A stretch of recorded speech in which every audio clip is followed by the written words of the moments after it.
की अद्भुत कृपा कि हम पुनः सत्संग के लिए इकट्ठे हो पाए और मानव जीवन का सर्वोच्च फल जो है सत्संग, उसको हम प्राप्त कर रहे हैं।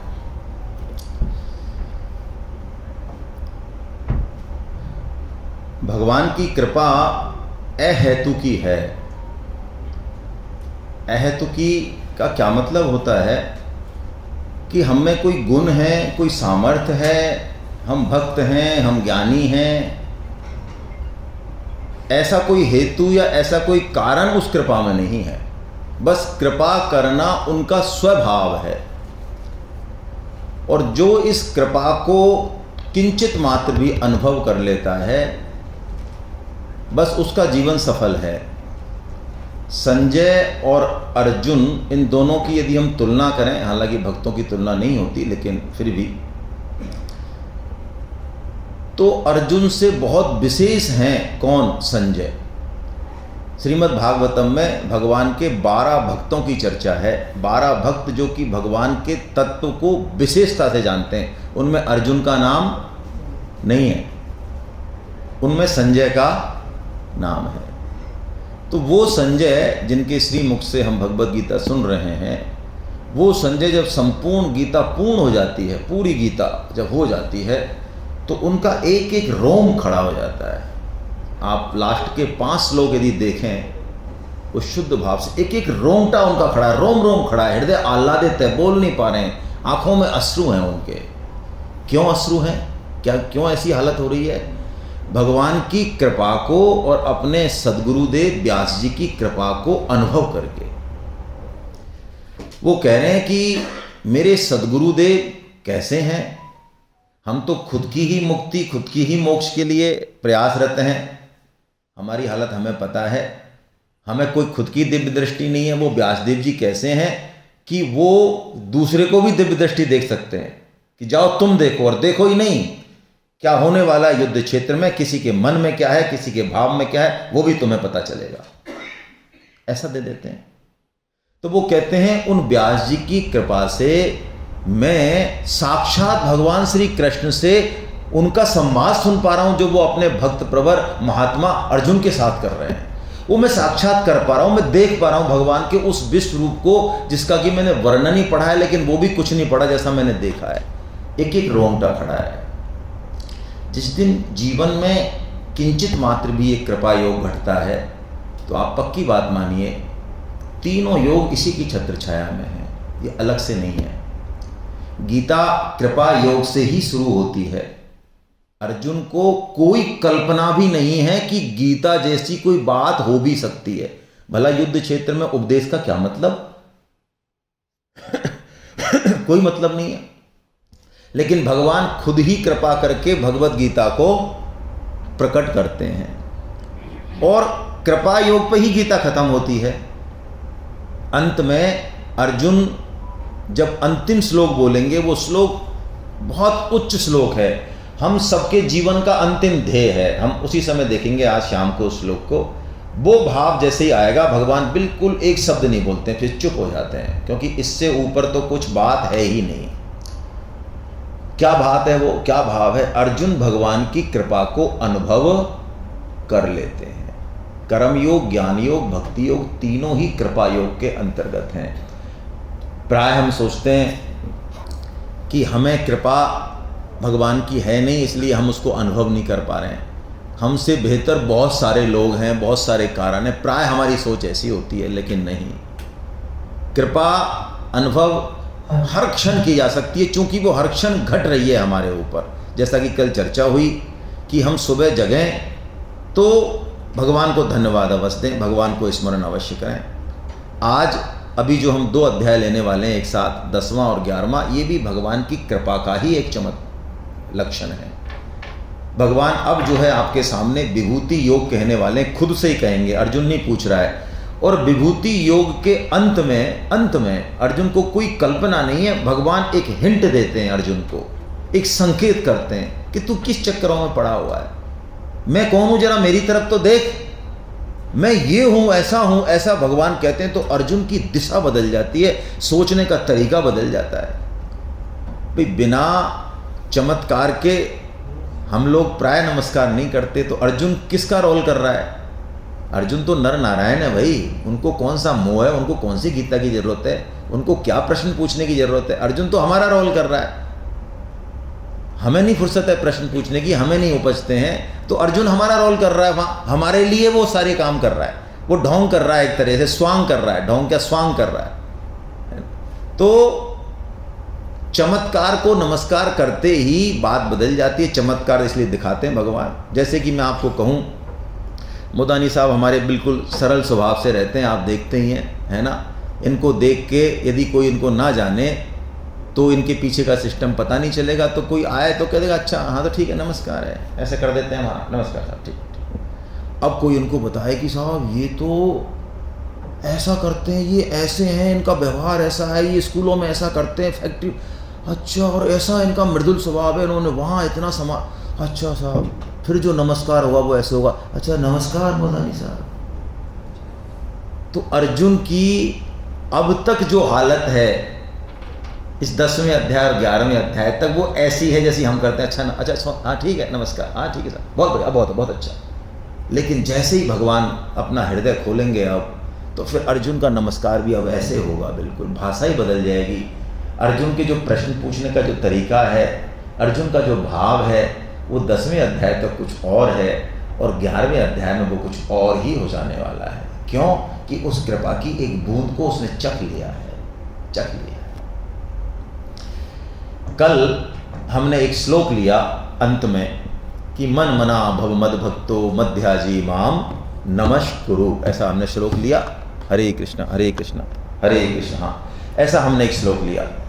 4 साधन बताए भगवान ने, तो उन साधनों से हम हर क्षण भगवान को ही देखें, भगवान का ही स्मरण रखें। भगवान अलग अलग रूपों में लीला कर रहे हैं, अलग अलग रूपों में। देखो 52 अवतार, उसमें क्या तत्व प्रधान है? 52 भगवान ने जो रोल लिए, क्या तत्व प्रधान है उसमें? लोभ। बताओ, वो बलि कह रहा है यार तुम इतने छोटे से बच्चों, 3 पगों से तुम्हारा होगा कहाँ गाय बांधोगे, कहाँ कुटिया बनाओगे, कहाँ लंगोटी सुखाओगे, और बलि से मांग रहे हो तुम। बलि जरा ढंग से तो मांग लो। 3 पैर, कि हमें 3 ही पैर सही है साहब, हम ज़्यादा, हम लोग भी नहीं, हम ब्राह्मण आदमी हैं, संतुष्ट हैं। और ऐसा कह के बताओ क्या कबाड़ा किया उनका? 2 पैरों से पूरा नाप के और बोलो तीसरा खा रखूँ है? तो बलि भी भक्त है, आत्म निवेदन का भक्त है। नवदा भक्ति में जो लास्ट भक्ति है ना, श्रवणम कीर्तनम विष्णु स्मरणम पाद सेवनम अर्चनम वंदनम दास्यम सख्यम आत्मनिवेदनम। ये जो नवधा भक्ति में जो 9वीं भक्ति है, जो सबसे उच्च है, उस नवदा भक्ति के आचार्य हैं बलि। मजाक नहीं है, बलि राक्षस होते हुए भी नवदा भक्ति के आचार्य हैं। तो वो कहते हैं भगवान से पहचान जाते हैं, वो अपनी गलती भी पहचान लेते हैं कि वास्तव में मैं कौन हूँ देने वाला, मैं हूँ कौन, सब इनका और मैं देने वाला बन गया। तो उन्होंने फिर भगवान से कहा कि भगवान बताइए वस्तु बड़ी है या देने वाला बड़ा है? आपका जैसे आप बड़े हैं या ये आपने स्ट्रक्चर खड़ा किया ये बड़ा है? बड़े तो आप ही हैं, आपने तो खड़ा किया। तो वो कहते हैं ये अहंकार अभी भी बचा हुआ है मेरे अंदर देने का, तो आप तीसरा पैर मेरी खोपड़ी पर रख दीजिए, इस अहंकार को चकनाचूर कर दीजिए। भगवान प्रसन्न हो जाते हैं। तो वो 52 अवतार में भगवान लोभ की क्रिया कर रहे हैं, तब भी वो भगवान ही है। दुर्वासा के अवतार में भगवान कौन सी क्रिया कर रहे हैं?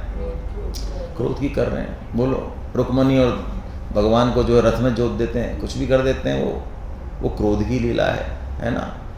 तो अलग अलग अवतारों में भगवान ऐसे ही, साधक को क्या सोचना चाहिए कि ये जितने भी जन हैं, ये भगवान जो है अलग अलग अवतारों में अलग अलग लीला कर रहे हैं। तो व्यवहार तो यथायोग्य करना है, लेकिन अंदर से ये बात रहे कि ये सब हैं भगवत स्वरूप, केवल एक भगवान हमारे हैं, बाकी कोई नहीं है। ऐसा मानने पर ये बात आएगी।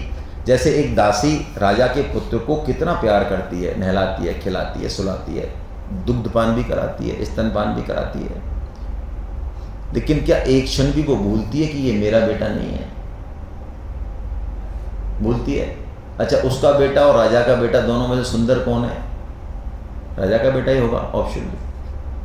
तो क्या उसका जो मन है वो राजा के बेटे पे प्यार कर रही है, अपना कर्तव्य कर्म पूरा कर रही है, लेकिन जो वह झोंपड़ी में या जहाँ भी वो खेल रहा है, अपना कौन है ये तो उसको हर क्षण, साधक ऐसे ही इस संसार में सबसे प्रेम करता है, सबकी सेवा करता है, सबको अपना मानता है, लेकिन वास्तव में वो जानता है कि मेरे तो केवल एक भगवान है। तब जाके उसको ये भगवत स्वरूप दिखने लगेंगे सारे लोग। भगवान यहाँ विभूति योग में क्या टेक्निक बता रहे हैं हमको, संसार में रहने की कला बता रहे हैं। बहुत प्यारी बात बताएंगे भगवान इस चैप्टर में। संसार में हम रहें कैसे, कैसे रहना चाहिए। निर्लिप्त और वैराग्य का मतलब कई बार कठोरता हो जाता है, हम किसी से प्रेम ना करें, किसी ना ना ऐसी बात नहीं है। यदि वास्तव में त्याग है, वैराग्य है, तो प्रेम होगा बदले में। तो विभूति योग में दो शब्द आए, विभूति और योग। विभूति मतलब जहां भगवान का ऐश्वर्य विशेषता से प्रकट है। जैसे कल हम आनंद धाम गए तो वहां देखो एक तरफ जो है श्रीनाथ जी विराजमान है और दूसरी तरफ द्वारकाधीश जी विराजमान है। ऐसा विलक्षण जो है कहीं देखा नहीं आज तक। दोनों विग्रह जो है भगवान के साक्षात विराजमान है।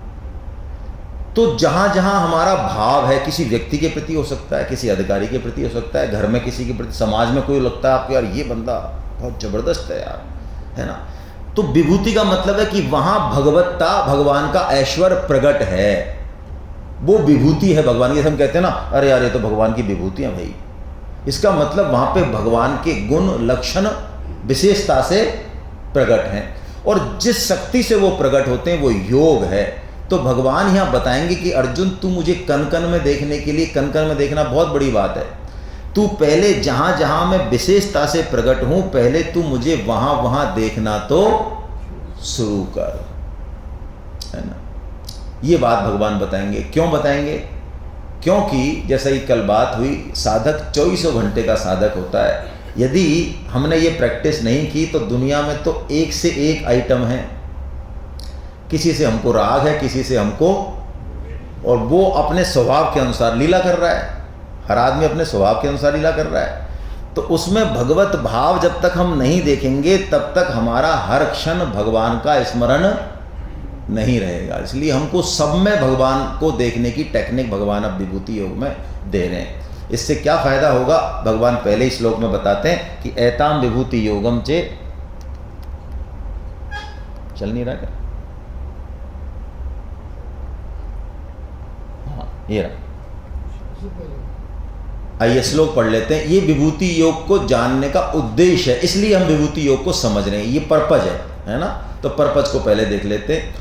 एतां विभूति योगं च मम यो वेत्ति तत्त्वतः सो विकम्पेन योगेन युज्यते नात्र संशय। भगवान कह रहे हैं जो मेरे विभूति और योग को तत्व से जान लेता है फिर उसका भक्ति योग अविचल रहेगा।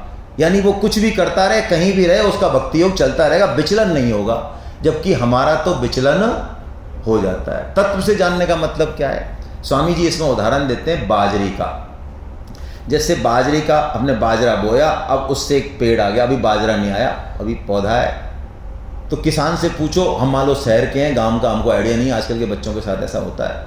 हम पूछें भी किसका पेड़ है, वो कहता है बाजरे का पेड़ है। तो हमारे ऐसा बुद्धिमान कहेगा इसमें बाजरा तो एक भी नहीं है यार, ये बाजरे का पेड़ कैसे?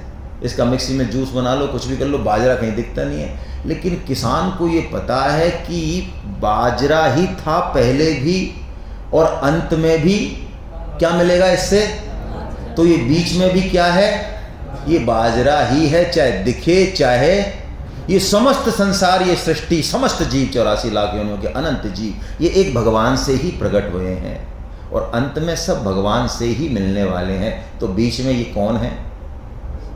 सब भगवान के स्वरूप है। अब दिखे ना दिखे भाई, देखो समझ में आनी वो हमारी समस्या है ना। तो ऐसा जान लेना, तत्व से जान लेना है। जैसा कि नामदेव जी जान जाते हैं। नामदेव जी रोज टिक्कड़ बनाते हैं, फक्कड़ संत हैं, भगवान को भोग लगाते हैं। तो ऐसे जो फक्कड़ संत होते हैं, जो प्रेम से भोग लगाते हैं, भगवान उनका भोग पाते हैं। घोषणा है भगवान की, मैं पा लेता हूं, मैं खा लेता हूं। तो नामदेव जी के भोग को पाने के लिए भगवान कुत्ते का रूप धर के आ गए। वो अंदर गए घी लेने, इतने में भगवान ने मुंह में दबाया और भाग लिए टिक्कड़ लेके। तो नामदेव जी घी की कटोरी लेके पीछे पीछे दौड़ रहे हैं। अरे प्रभु क्या कर रहे हो आप ये, थोड़ा तो सब्र करो। अरे हम घी लगा के आपको ही तो पहले देते हैं, हम तो खुद खाते नहीं हैं, और ये सूखे टिक्कड़ हैं, हमारे तो कोई फर्क नहीं पड़ता, आपका गला छिल जाएगा। माँ यशोदा ने मक्खन खिलाया, आपको मक्खन खाने का अभ्यास है, छिल जाएगा आपका गला, क्या कर रहे हो आप ये। तो भगवान ने कहा ले, इसने पहचान लिया मेरे को यार। तो भगवान एक प्रेत बन गए, 100 लंबे योजन, हाँ ऐसे प्रेत बने जो कप कपी आया। तो नामदेव जी घी की कटोरी रख के कहले, वाह क्या झांकी दिखा रहे हैं ठाकुर जी, आज देखो क्या बिना टिकट की, कितना मजा आ रहा। तो स्तुति करने लग गए, भले पधारे लंबकनाथ जो जन, ओहो प्रसन्न हो गए, क्या भगवान की अद्भुत झांकी। भगवान ने कहा ले यार तूने यहाँ भी पहचान लिया मेरे को। तो भगवान को प्रकट होना पड़ा उनके सामने। हम साक्षात राधा वल्लभ जी के, साक्षात श्रीनाथ जी के, साक्षात राधा गोविंद जी के भी खड़े हो जाएं तो अभी हम ये देखते हैं पीतल की है, नहीं सोने की तो नहीं होगी यार, नहीं नहीं बहुत अच्छी है, प्रकाश आ रहा है, लाइट बहुत अच्छी, बहुत अच्छे दर्शन है। कुछ नहीं है, ऊपर ही ऊपर की बातें चल रही हैं, ऊपर ही ऊपर का भाव है, कुछ अंदर से सामान कुछ नहीं है। साक्षात ठाकुर जी भी हमारे सामने आ जाए, हमारी ये हालत, वो कहते हैं मैं ही हूँ श्री कृष्ण हैं, नहीं ऐसा नहीं हो सकता भाई साहब, आप हो नहीं यार ऐसे। भगवान कह रहे हैं मुझे तत्व से कोई जान ले तो उसका अभिकंपेन योगेन युज्यते नात्र संशय, ऐसा वो हो जाता है। और भगवान कहते हैं जो ऐसी कोशिश करता है उसको मैं खुद दे देता हूँ ज्ञान योग। कितनी बढ़िया बात है। देखिए अभी इससे श्लोक से पता चलता है कि साधक सिर्फ साधन करेगा, सिद्धि उसके हाथ में नहीं है। बहुत प्यारी बात कहते हैं स्वामी जी कि भगवत प्राप्ति क्रिया साध्य नहीं है, कृपा साध्य है। बिल्कुल याद करने लायक लाइन है स्वामी जी की। भगवत प्राप्ति क्रिया साध्य नहीं है।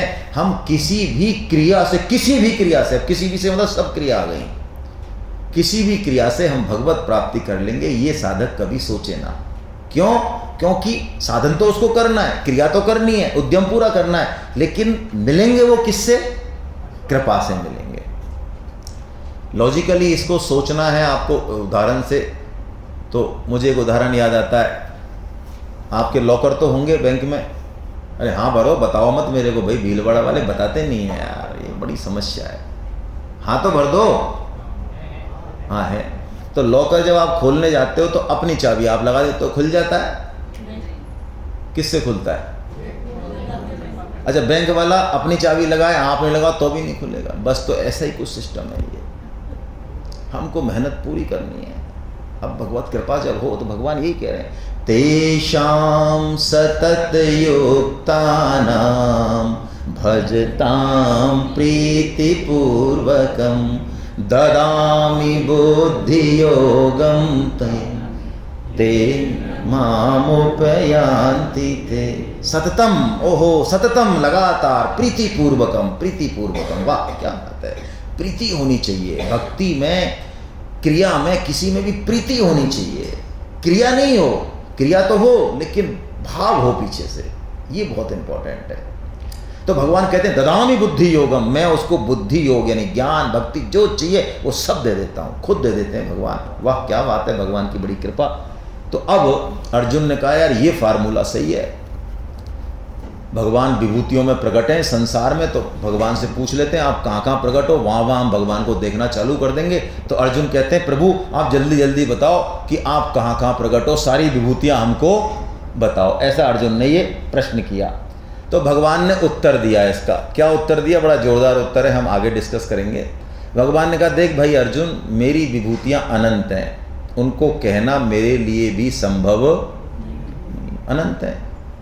भागवतम में तो एक श्लोक आया जिसमें लिखा हुआ है कि हम पृथ्वी के जो धूल कण हैं उनको तो गिन सकते हैं, लेकिन भगवान की विभूतियों को नहीं गिन सकते। तो भगवान ने अर्जुन से क्या कहा? उन्होंने कहा सारी बताओ मेरे को जल्दी जल्दी। तो भगवान ने कहा नो, मैं मोस्ट इंपॉर्टेंट बताऊंगा, ओनली 82 बताऊंगा, बस 82।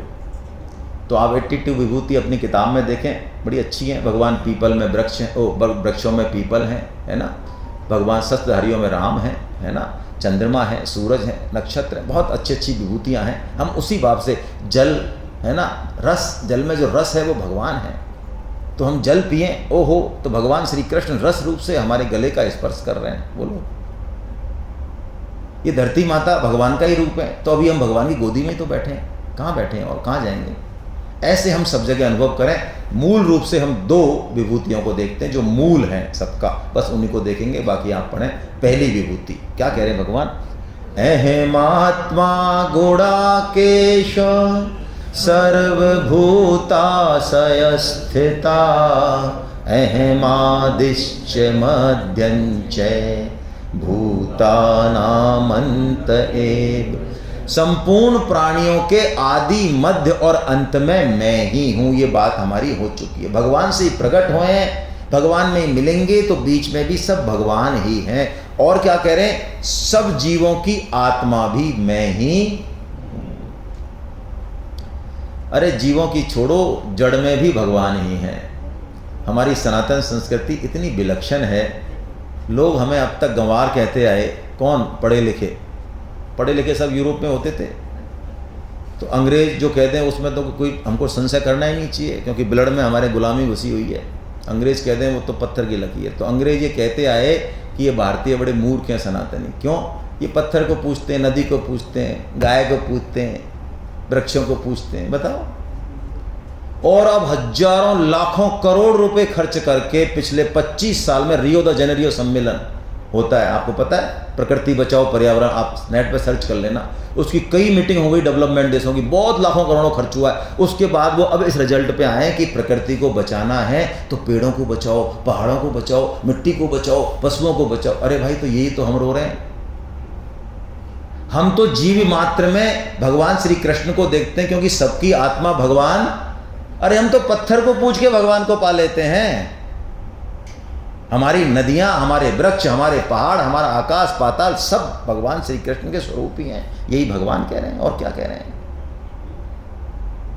यही बात भगवान कह रहे हैं। और अब आगे भगवान ने विभूतियां बताई बहुत सारी, और मूल रूप से एक श्लोक बता दिया अंत में कि अर्जुन तू ये समझ ले कि जो भी चर और अचर, अचर मतलब जो गतिमान नहीं है, जड़ है, और चर यानी जो चलायमान है, पशु पक्षी वगैरह, ऐसे वो सब का बीज मैं ही हूं।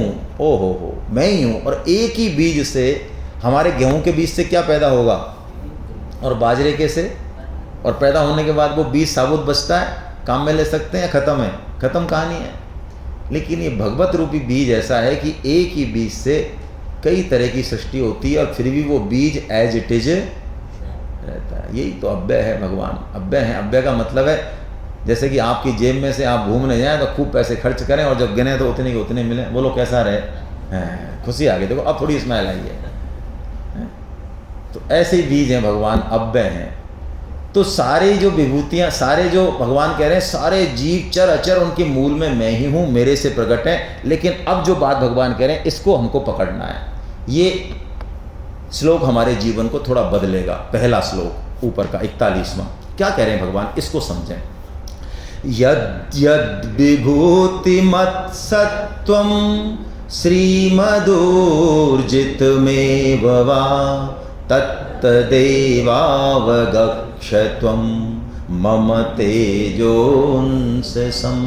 जहाँ जहाँ तुझे कोई विशेषता, ऐश्वर्य, जो भी कुछ विलक्षणता तुझे दिखे, किसी में भी दिखे, वस्तु में दिखे, व्यक्ति में दिखे, वो मेरा ही अंश है। वो कहाँ से आई है? मेरे से आई है। यदि हमको अपने आप में, अब दूसरों में तो दिखे नहीं दिखे, हमको सब में, अपने आप में तो विलक्षणता दिखती है। दिखती नहीं दिखती है भाई? अरे हम अपने आप को थोड़ा सा बड़ा चढ़ा के मानते हैं कि नहीं मानते हैं? हर चीज़ में, चाहे रूप का मामला हो तो हमें लगता है कि हमसे सुंदर कोई नहीं है। उदार हो तो अरे हम तो इतने उदार हैं भाई साहब, मत पूछो। तो भगवान कहते हैं चल कोई बात नहीं भाई, तेरे अंदर ये गुण है, या दूसरों में तुझे दिख रहे हैं, अच्छी बात है। वो कहाँ से आया है? वो मेरे से आया है। सुप्रीम रिजर्वर मैं हूं, मेरा एक अंश है। तो अब हमें करना क्या है? माता पिता में, दादा में, पड़ोसी में, कहीं भी, समाज में, ऑफिस में, कहीं भी कोई विभूति हमें दिखे जिससे हम प्रभावित हों कि वाह यार क्या बात है इस बंदे में, है ना। तो वहां ना अटक के जाना हमको कहाँ पड़ेगा? कहाँ की याद आ जाए? उस भगवान की याद आ जाए। अरे यार देखो भगवान की कितनी कृपा है इसके ऊपर, क्या विभूति है ये। उसके प्रति थैंकफुल रहें। ऐसा नहीं गीता पढ़े कहते हैं हट तेरी थोड़ी है, तेरा क्या लेने देना है। अरे नहीं भाई, उससे हमें मिल रही है, उससे लाभ हो रहा है, तो उसके प्रति तो थैंकफुल रहें। लेकिन अल्टीमेटली हम जाएं कहाँ? भगवान पे जाएं। इससे क्या होगा? इससे संसार में हम फंसेंगे नहीं। वरना क्या होता है, जनरली हम आसक्ति कर लेते हैं, अच्छे लोगों से भी हमारा पतन हो जाता है, क्योंकि वहाँ हम जुड़ जाते हैं। जैसे हम किसी भी व्यक्ति से जुड़े, मैं बहुत सूक्ष्म बात कह रहा हूँ, इस पर थोड़ा चिंतन करना आप, हालांकि ये बात पचेगी तो नहीं। किसी भी अच्छे व्यक्ति से भी आप जुड़ते हैं तो उस तत्व से नहीं जुड़ते हैं, आप उस व्यक्ति से जुड़ जाते हैं। तो जैसे ही उस व्यक्ति, क्योंकि व्यक्ति है, हाड़ मास का है, तो है ना, आज तो बहुत अच्छा है और कल को क्या पता। तो जैसे ही इस व्यक्ति का पतन होगा, आपका भी पतन हो जाता है। स्पेशली माता बहनों को ये थोड़ी ज़्यादा समस्या रहती है। माता बहनें तत्व पे कम जाती हैं, व्यक्ति पे ज़्यादा जाती हैं। वो कहते हैं आप बहुत अच्छे लगते हैं, आपकी बातें कैसी लगती हैं वो पता नहीं। तो हमको कोई भी तत्व है जिससे हमें लाभ हो रहा है, आध्यात्मिक लाभ भी हो रहा है और लाभ हो रहा है, तो हम तत्व पे दृष्टि रखें, उस व्यक्ति के प्रति थैंकफुल रहें। लेकिन आसक्ति करें तो केवल और केवल किससे करें? केवल भगवान से करें। ये भगवान ने एक फार्मूला दिया यहाँ पे। और अब भगवान कृपा का बादल जो है फट रहा है भगवान का। भगवान अर्जुन से कह रहे हैं नीचे के श्लोक में, अर्जुन क्या तू विभूति विभूति कर रहा है? अरे संपूर्ण विभूतियों का, अनंत ब्रह्मांड जिस विभूतियों में प्रकट है, अनंत ब्रह्मांड मेरे किसी एक अंश में स्थित है। तू जो समझ रहा है कि मैं तेरे घर ये बस सारथी टक टक करके घोड़ा चला रहा हूं, ये नहीं हूं मैं, मेरे किसी एक अंश में अनंत ब्रह्मांड स्थित है। ऐसा भगवान यहां हिंट देते हैं। तो अर्जुन का मुंह खुला की खुला रह जाता है कि ऐसे हैं क्या कृष्ण?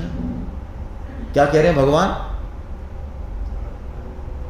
हे अर्जुन, बहुत सी बातें जानने की क्या आवश्यकता है, मैं अपने किसी एक अंश से संपूर्ण ब्रह्मांड को व्याप्त करके